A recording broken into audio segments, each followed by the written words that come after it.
More than a handful of people are in jail tonight after a drug trafficking and weapons investigation spanning several area counties. The major bust is the result of a months-long investigation, and more charges are still likely to come. We're told the alleged activity spanned New Hanover, Brunswick, and Duplin counties. The three men on your screen were arrested after detectives searched two homes in Creekwood last month. All three of these men face a list of charges, including drug trafficking and possessing weapons of mass destruction. That same day, investigators in Duplin County arrested three other men in a related search warrant.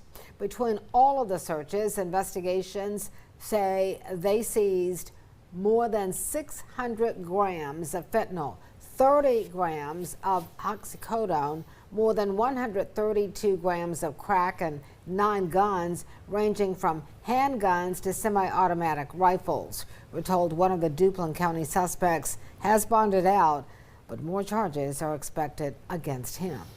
Next.